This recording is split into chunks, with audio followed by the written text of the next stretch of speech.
प्रिय विद्यार्थी, आपके कहे अनुसार आपने कहा कि सर पेपर नज़दीक हैं और क्वेश्चन ऐसे करा दो कि जो है पेपर में आ जाए और सटीक आए और हम जो है पास हो जाए। इस चीज़ को देखते हुए मैंने सेकंड भाग की वीडियो प्रकाश मित्ती की 2 कराई है, थोड़ा सा और रह गया उसे करा देंगे। साथ के साथ फर्स्ट भाग भी करा क्योंकि समय कम है। फर्स्ट भाग के कह सकते हो आप 52 क्वेश्चन फर्स्ट और सेकंड दोनों के, और इसको एक हमने एक मजाकिया तौर पे मान लो या कैसे भी पवन सर की 52 विद्या ऐसा करके कुछ हमने क्वेश्चनों को रखा है और इसको हम चैप्टर बाय चैप्टर कराएंगे और न्यूमेरिकल भी इन्हीं पर आधारित न्यूमेरिकल आते हैं। तुम्हें पेपर में देखने को मिलेगा कि थ्योरी के साथ साथ थ्योरी तो आती ही है, न्यूमेरिकल भी आते हैं। और फिजिक्स ऐसी है कि कह सकते हैं फिजिक्स की रीढ़ की हड्डी ही न्यूमेरिकल है। तो कह सकते हैं कि जैसे समांतर प्लेट संधारित्र पर आया क्वेश्चन तो उसी पर अंक किया जाता है तो 5 नंबर का, ठीक है। और मैक्सिमम लॉन्ग फंसने के चांस है और मैं विश्वास दिलाता हूँ मैक्सिमम पेपर में क्वेश्चन फंसेंगे और 52 में से मैं कह रहा हूँ 17-18 क्वेश्चन पक्के आने हैं और आते हैं, ठीक है। अब समझिए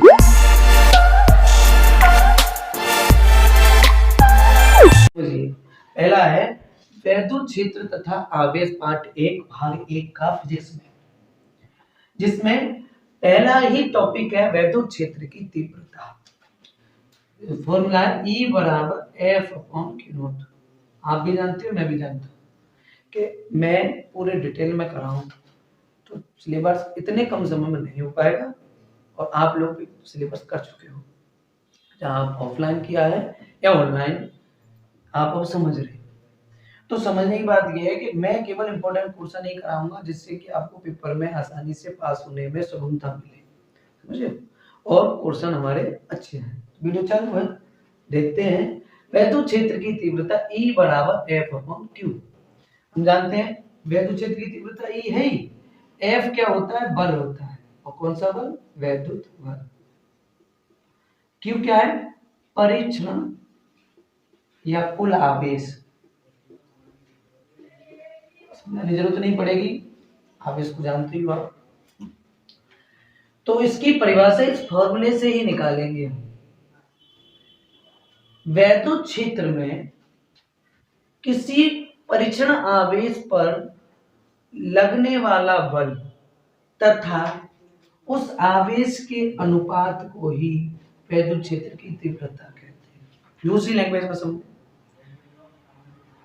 वैद्युत क्षेत्र में परीक्षण आवेश को एक स्थान से दूसरे स्थान तक ले जाने में लगने वाला बल जो है के अनुपात को ही वैद्युत क्षेत्र की तीव्रता कहते हैं। समझ बात है? E बराबर F/Q0। E बराबर F/Q0 दोनों लैंग्वेज में हम समझ गए, दोनों तरीके से परिभाषा। E बराबर F/Q0। अब बात आती है सर इसका मात्रक कैसे निकालें। तो हम जानते हैं भाई फिजिक्स के जो जन्मदाता है या जनक है वो हमारे न्यूटन, और न्यूटन ने बल की खोज की थी।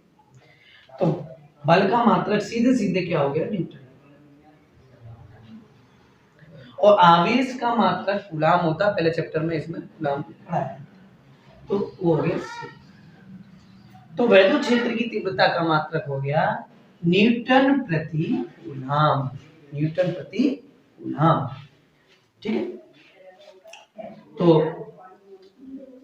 इसका मात्रक के लिए ये एक सदिश राशि है। इसके बाद पूछ लेते हैं कि सर विमा क्या बनेगी। बल्कि विमा 11वीं में हम कर चुके हैं, MLT-2 और Q की होती है Q बराबर IT ALT।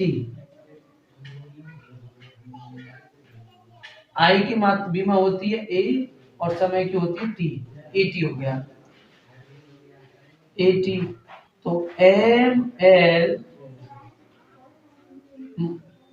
ML A minus T ऊपर जाएगा तो माइनस की 3, इस टाइप से बीमा। यदि पेपर में बीमा नहीं निकलती है तो वो पूछ नहीं रहा है। ध्यान रहे, हमें गलत नहीं करना है, गलत नहीं करना है, सही करना है। तो जितना आता है उतना करना है, ओवर स्मार्ट नहीं बनना है। दूसरी बात, वैद्युत द्विध्रुव आघूर्ण जिसको रिप्रेजेंट करते हैं स्मॉल पी से, P बराबर Q गुणा 12, P बराबर Q गुणा 12। तो Q क्या है इसमें? आवेश, और 12 क्या है? इसकी लंबाई। ठीक है, तो परिभाषा फॉर्मूले से ये मैं फिर बता रहा हूं। वैद्युत क्षेत्र में आवेश तथा उसकी अल्पतम दूरी के, वैद्युत द्विध्रुव की अल्पतम दूरी के गुणनफल के बराबर वैद्युत द्विध्रुव आघूर्ण होता है। वैद्युत क्षेत्र में आवेश तथा अल्पतम दूरी के गुणनफल के बराबर वैद्युत द्विध्रुव आघूर्ण। ठीक है, ये क्लियर हो रहा है? इसे छोटी p से प्रदर्शित करते हैं। इसका मात्रक, आवेश का मात्रक क्या होगा जानते ही हैं, ऊपर हम समझ गए सर, कूलाम है, और दूरी का मीटर, कूलाम डैश मीटर। ठीक है, ये हो गया। इन पर दोनों पर अंक भी पूछे जाते हैं, और ध्यान रहे वैद्युत द्विध्रुव आघूर्ण पर 2 नंबर का अंक भी आता है। हो सकता है डेरिवेशन ना आए अंक का, तो मैक्सिमम बच्चे इसमें गलती कर जाते हैं। जैसे कि सवाल है कि 2 माइक्रो कूलाम आवेश तथा उनके बीच की अल्पतम दूरी 3 mm है, तो वैद्युत द्विध्रुव आघूर्ण की गणना कीजिए। तो Q तो ये हो गया, 2L ये हो गया। गलती क्या करते हैं कि इस 2 की इस 3 से गुणा करके 6 कर देते हैं। ये नहीं करना, जैसे फॉर्म रखते हैं P बराबर Q गुणा 2L रखते हैं, तो क्या है P बराबर Q कितना है 2, माइक्रो का मतलब 10 की घात माइनस के 6। कंफ्यूजन हो ध्यान रख लेना, मिलीमीटर या मिली कूलाम 10 की घात माइनस के 3, माइक्रो 10 की घात माइनस के 6। ठीक है, नैनो, नैनो ये माइक्रो 10 की घात माइनस के 9, एंगस्ट्रॉम 10 की घात माइनस के 10, पीको 10 की घात माइनस के 12। ध्यान नोट कर लेना, P बराबर 2, 2L कितना है हमारा 3 mm है। इसलिए 3 दूनी 6 नहीं करना है, ये 2 मल्टीप्लाई में नहीं लेना, जैसे होगा 2 गुणा 3 गुणा mm होता है 10 की घात माइनस के 3, तो ये गलत है, इस 2 को हमें नहीं लेना। ये हो जाएगा P बराबर 3 दूनी 6 गुणा 10 की घात माइनस के 3। तो क्या इसका मतलब कूलाम मीटर, कूलाम मीटर। अब एक और बात, कूलाम का वेक्टर फॉर्मूला आता है कूलाम के नियम पर। कूलाम का नियम होता है F बराबर 1/4 पाई एप्सिलॉन 0 Q1 Q2 बटे R²। ये पूछ लेता है एक नंबर में इसका वेक्टर फॉर्म बताइए, तो केवल R कैट लगा देना है। MCQ में आती है, बहुविकल्प MCQ में पूछ लिया जाता है, ये 2 नंबर का आता ही है। और वैद्युत क्षेत्र की तीव्रता से आंकिक भी पूछ लेते हैं, परिभाषा भी पूछ लेते हैं।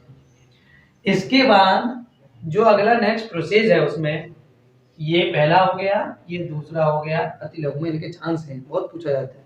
इसके बाद आता है निरक्षीय स्थिति में या अच्छी स्थिति में वैद्युत क्षेत्र की तीव्रता। हर बार इन दोनों में से एक टॉपिक हर बार आ रहा है पेपर, ठीक है। और अच्छी स्थिति की में अच्छी स्थिति में वैद्युत क्षेत्र की तीव्रता मैक्सिमम पूछा जाता है। वीडियो लंबी होने की वजह से मैं आगे नहीं करा रहा हूँ, और कल मैं निरक्षीय स्थिति में और अच्छी स्थिति में वैद्युत क्षेत्र की तीव्रता कराऊंगा, वैद्युत फ्लक्स कराऊंगा, गॉस की प्रमेय और उसके अनुप्रयोग। ध्यान रहे नेक्स्ट वीडियो इससे भी ग्रेटर देन होगी, बड़ी होगी और बढ़िया होगी। इसके साथ गुड बाय।